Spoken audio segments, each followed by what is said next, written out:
A1, also 125, bis 125, kann man dann ab 16 machen.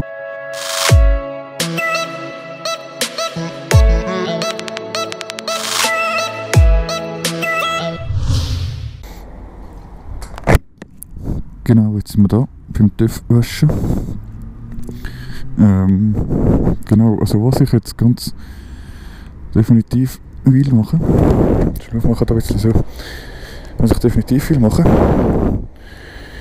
was auch mit der Sicherheit, ich habe ja schon gesagt, von der Sicherheit, was mit der Sicherheit etwas zu hat, sind die Spiegel, weil, also es ist einfach so, ich meine, ich finde es schon nicht schön, aber ich finde es schon nicht schön, aber ich sehe ja nur etwa ein Drittel, also ein Drittel sehe ich nicht vom Ganzen. Also von meinem vielleicht einmal Filgerreiniger mit. Ich muss auch schauen wegen der Kette, dass ich da nicht zu fest auf die Kette gehe. Ja, hätte ich fest einen Filgerreiniger mitgenommen, was ist da los?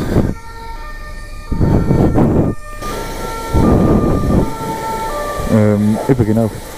Wegen Gesicht, wegen wie heisst es, wegen dem Spiegel. Das ist etwas, was ich mal wirklich will. Und es ist auch optisch, finde ich es geil, wenn dann die da dran sind. Und dann gehen wir da gegen unten. Genau, das ist dann schon geil. Und das ist mal etwas vom Optischen, was ich auch dann wahrscheinlich als zweites will. Das ist der da weg. Der Kennzeichen halt da weg und dann kommt das Kennzeichen dann gerade direkt da unten rein. Das wollte ich dann auch machen.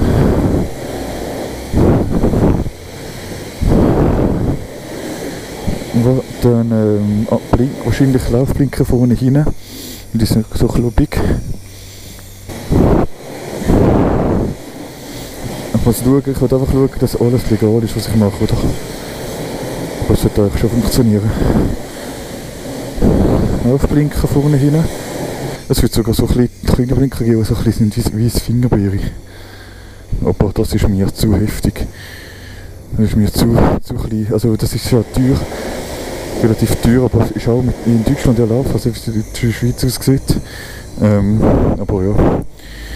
Dann, was soll ich noch wählen? Ja, es ist mega, 2 Stutz, kommst mega weit mit dem TÜV zu waschen. Was soll ich noch wieder sagen? Spiegel, Kennzeichen, Blinker. Wahrscheinlich im Fall nicht mehr viel mehr, ganz ehrlich. Nicht mehr viel mehr. Farbe so, ich habe zwar überlegt, alles komplett schwarz, alles schwarz machen, ohne Akzent. Ich habe mir auch überlegt blau, weil blau meine Lieblingsfarbe ist. Oder Kugel auf so Kugeln. Oder auf Gold. Hey, ich habe so viel Geld, was will das? Ganz spüren. Aber wahrscheinlich lerne ich ihn so. Kennzeichen einfach machen. Blinker machen. Spiegel als erstes. Und dann gibt es gibt ja schon viel, weißt du, es gibt schon viel so Accessoires, die man machen kann. Aber ich denke, das wird sich alles dann einschleichen. Das ist am Anfang, hast du die Idee gar nicht, also vielleicht es gibt Leute, die haben gerade die Idee, aber ich habe halt gar nicht gerade die Idee, das kommt dann alles irgendwann mal. Ich kann mit dem TÜV befasst ist und so, dann, genau, dann kommt das dann schon. Jetzt muss ich schauen, wenn ich noch fahren kann, dass ich nicht gerade Vollgas gebe oder nicht voll in diesen Gang, weil das halt, genau, weil der halt, genau, das war es eigentlich schon gewesen, das mit dem Waschen, zum schauen, dass ich nicht gerade voll in diesen Gang, dass er nicht, weil jetzt halt alles nass ist. Ich habe schon richtig vor, aber ich könnte dort Kunststücke können machen und das ist alles das geile Farbe, weil ich vorne schon am Anfang nachgedacht. Aber wenn ich mal richtig fahren, weil jetzt bin ich jetzt erstmal normal können fahren, wäre mein Ziel auch Wheelies zu machen. Und so. Ja doch.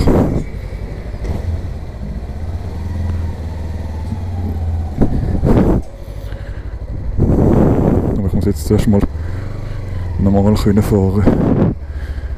Und die Prüfung normal arbeiten. Und wenn das möglich ist, dann wäre wirklich das Ziel. Ich weiss jetzt nicht, ob die Maschine ideal ist dafür. Aber das wäre schon mein Ziel, das dann zu können.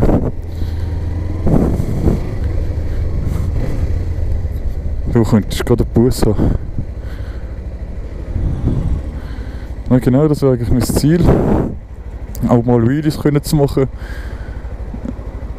Und dann halt immer weiter und weiter gehen. Aber also, bei mir ist es so, wer mich richtig kennt, der weiss, dass ich eigentlich am liebsten eine KTM SMC R690 hatte. Also das ist die, könnt ihr mal im YouTube Blackout eingeben.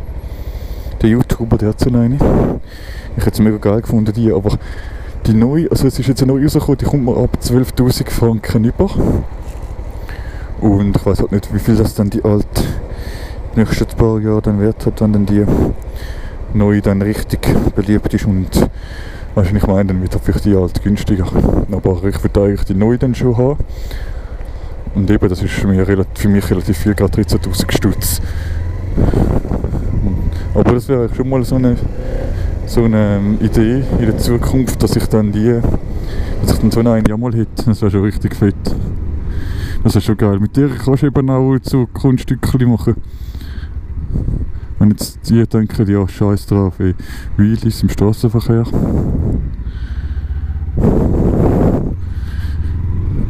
Nein, definitiv nicht. Obwohl, muss ich sagen, David Post Lifestyle, könnt ihr mal im YouTube eingeben, das ist ein YouTuber, der Wheelies machen kann, abartig. Also, ich würde sagen, die könnte sogar die Fahrprüfung im Wheelie bestehen. Nein, das ist abartig, wie gut, dass die Wheelies machen, wirklich. Das ist wirklich, ich habe übertrieben nicht. Und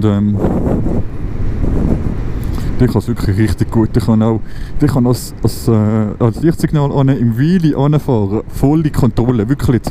Es gibt, wenn ich Wheelie sage, wahrscheinlich die meisten meinen da die Pop-Up-Wheelie, wo man einfach da Vollgas und dann kommt ein bisschen Uhr und fährt mit irgendwie 50 nicht, keine Ahnung, mit irgendwie höllischer Geschwindigkeit durch die Stadt.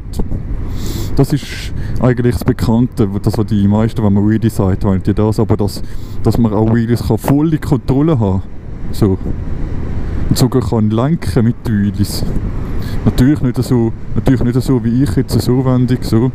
Das ist auch klar, aber es ist wirklich so, dass und für mich ist das jetzt auch, cool. Ich bin jetzt letztens Love gewesen und dort haben sie dann Show gemacht, sind sie halt über so einen Schanze gekommen.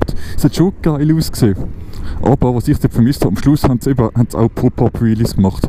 Aber was ich dort vermisst habe, sind richtige schöne Wheelies oder Circle-Wheelies. Das wäre richtig fett. Das habe ich jetzt richtig vermisst.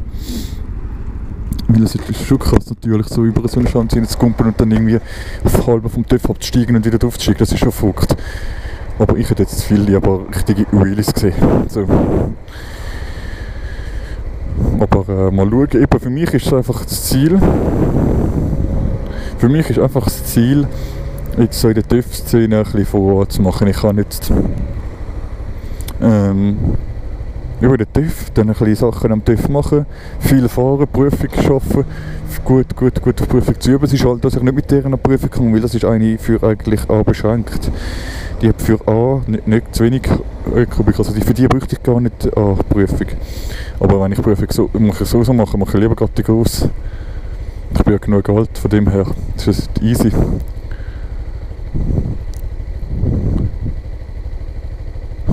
Wir können auch mal, aber das dann, wo uns ein bisschen darüber reden, es gibt Änderungen in der in der Prüfung, wie sagt man dem?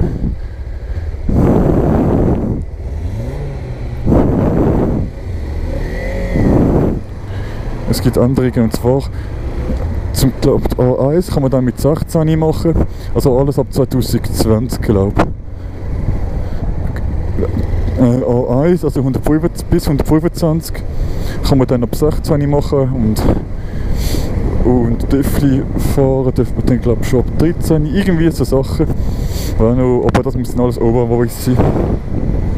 Wäre aber auch noch ziemlich interessant, finde ich, um ein bisschen mit euch zu besprechen. Ich bin eben auf das Thema eigentlich gekommen. Ich bin auf das Thema gekommen, weil der eine, als ich die Honda verkauft habe, hat der andere gesagt, ja, also jetzt sind die 125er noch nicht so beliebt, noch nicht so beliebt, aber nächstes Jahr ja, würde sich dann ändern, wenn es dann ab 16 wäre. Und dann habe ich aber dann im Internet gefunden, dass es aber noch nicht ab nächstes Jahr ist, sondern ab, also, nein, nicht ab 2020, nicht nächstes Jahr 20, sondern im 21, Anfang 21 dann. Aber das kann ich dann alles over, wo ich es mit euch bespreche. Würde dann noch ziemlich nice werden, finde ich. Wenn das ein bisschen kann, wie viel wissen das, also weiss wahrscheinlich fast niemand, bis auf die Fahrlehrer wissen das wahrscheinlich die wenigsten. Und genau.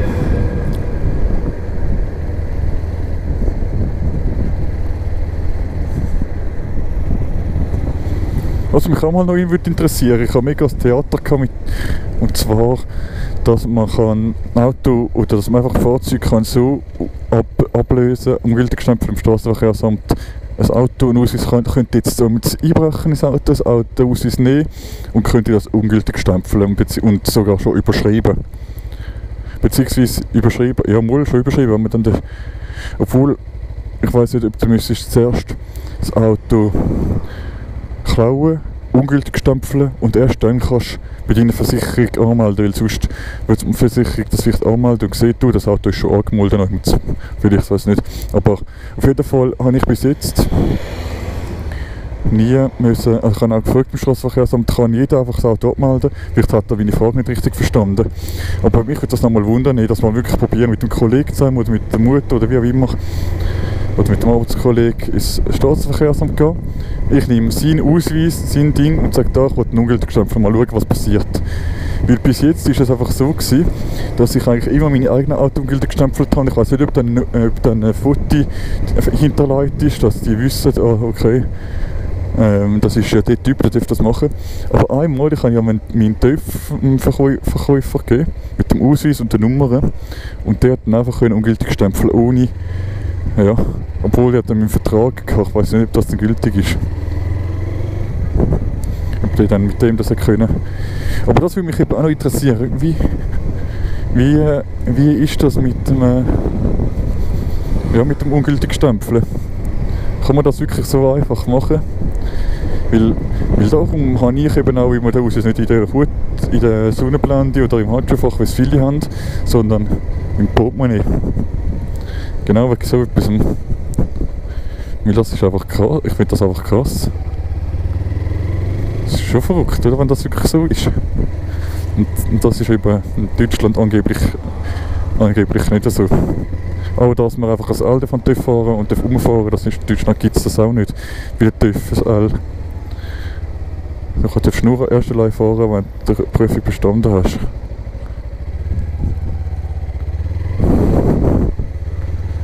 Aber gut.